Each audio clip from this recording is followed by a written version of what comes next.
Hello everyone. Today we discuss the alkyl and aryl halides in which alkyl halide, this is lecture number 12. First we discuss Williamson ether synthesis. In Williamson ether synthesis, here we discuss elimination versus substitution. The Williamson ether synthesis is the simplest reaction. It is an SN2 reaction between the deprotonated alcohol, that is alkoxide, and alkyl halide that forms ether. That means here this is alkoxide, here deprotonated, that means the absence of proton, that means alkoxide, and this is alkyl halide. That means the reaction between alkoxide and alkyl halide, here we get the ether, and it is SN2 reaction. We know the SN2 reaction. In SN2 reaction, the nucleophile is attacked opposite to good leaving group, and simultaneously there is a departure of the good leaving group. That means here this alkoxide is attacked from this carbon here, and departure of this bromine, here we get the ether. And the solvent used is usually the conjugate acid of the alkoxide. The next question, why alkoxide, that means RO minus and ROH as the nucleophile? Friends, the conjugate base is always better nucleophile. The reaction of RO minus with an alkyl halides is always going to be the much faster than the reaction of ROH, because the higher electron density on the nucleophile, that means oxygen. That's why the alkoxide, that means RO minus, is the good nucleophile as compared to ROH. That means the here higher electron density on the oxygen. Therefore, the RO minus is the better nucleophile or the good nucleophile. Now the next, which alkyl halides work well and which don't? The Williamson ether synthesis is an SN2 reaction, and the SN2 reaction is proceeds through a single step where the nucleophile performs the backside attack on the alkyl halides, then departure of the good leaving group. Okay. Now the big barrier for the SN2 reaction is the steric hindrance. That means when you consider the SN2 reaction is the highest for the methyl halides, then primary, then secondary, then tertiary. Okay. Now the methyl and primary alkyl halides are excellent substrate for the Williamson ether synthesis. Let us see one example. Here the very hindered a tertiary butoxide, this is sodium tertiary butoxides, is slower to perform the SN2 reaction here, because here the starting material, that means the sodium tertiary butoxide, it is too much bulky. Therefore rate of SN2 reaction will be decreases, that means slower the rate of reaction. Here in O minus it will be attacked here and departure of this iodine. Okay, and here we get the byproduct is sodium iodide, and we get here ether as a product. Now the next, here again sodium tertiary butoxide, again it bulky, and here on treatment with the ethyl iodide.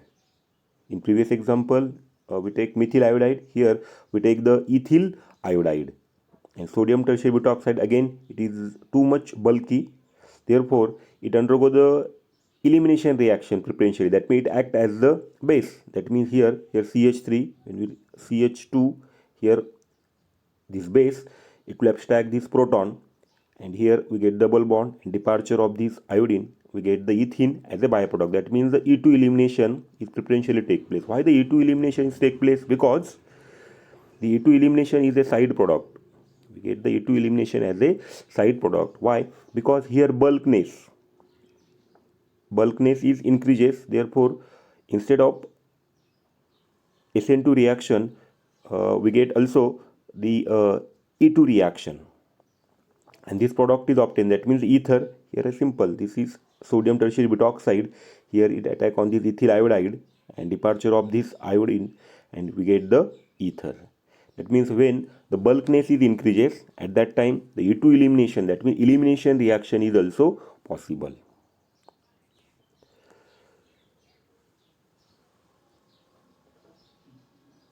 Now then, next reaction, this is sodium ethoxide on treatment with the isopropyl bromide in presence of DMSO, the polar aprotic solvent. Here polar aprotic solvent, here we get the ether plus propene as a side product. That means there is formations of the propene as a side product. How this product? This is a substitution product.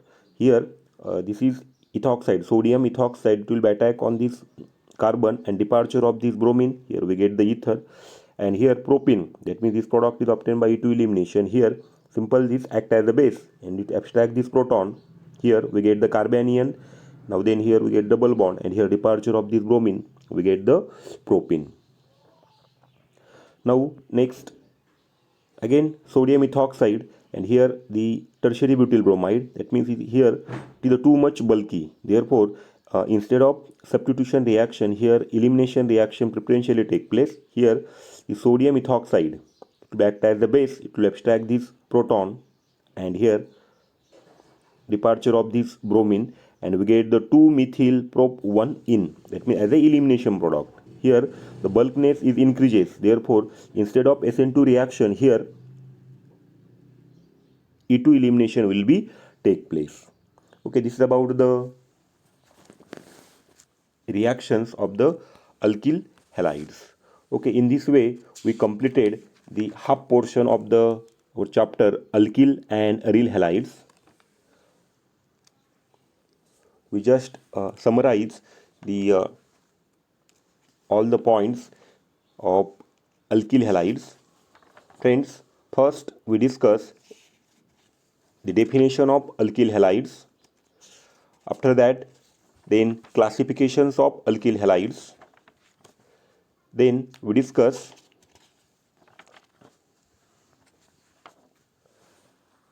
some reactions, that means the nucleophilic substitution reactions. The nucleophilic substitution reaction, that means SN1 reaction. The SN1 reaction, in SN1 reaction, the first step is departure of the good leaving group and we get the carbocation. And this carbocation is trigonal planar, therefore both side attack is possible and we get the a mixture of, that means that we get the racemic mixture.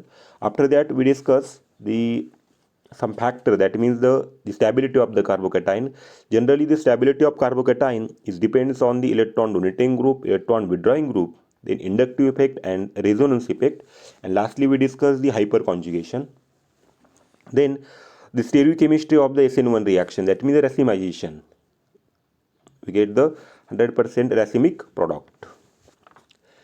After that we discuss the effect of solvent. Then in this way we completed the SN1 reaction. Then SN2 reaction. In SN2 reaction it is a bimolecular nucleophilic substitution reaction. Then we discuss its mechanism. After mechanism, we know the SN2 reaction, friends. In SN2 reaction, it is the concerted process. That means when the nucleophile attack opposite to good leaving group, and simultaneously there is a departure of the good leaving group, and here we get the inverted product. In SN1 reaction, we get the racemic mixture, but in case of when you consider the stereochemistry of the SN2 reaction, here we get the inverted product. Now then SNI, that means nucleophilic internal substitution reactions by using the thionyl chloride. Then we discuss the preparation of alkyl halides, in which from alkene. Then we discuss the addition of symmetrical alkenes. Friends, all alkenes undergo the addition reaction with the hydrogen halides, and the hydrogen atom join to one of the carbon atoms of originally of the double bond, and the halogen atom to the other end. This way we completed this one. Then we discuss the reaction rates. Then after that we discuss the addition to unsymmetrical alkene. Okay, in this way we completed the alkyl halides. So friends, never miss a video. Subscribe to my YouTube channel. Okay, thank you.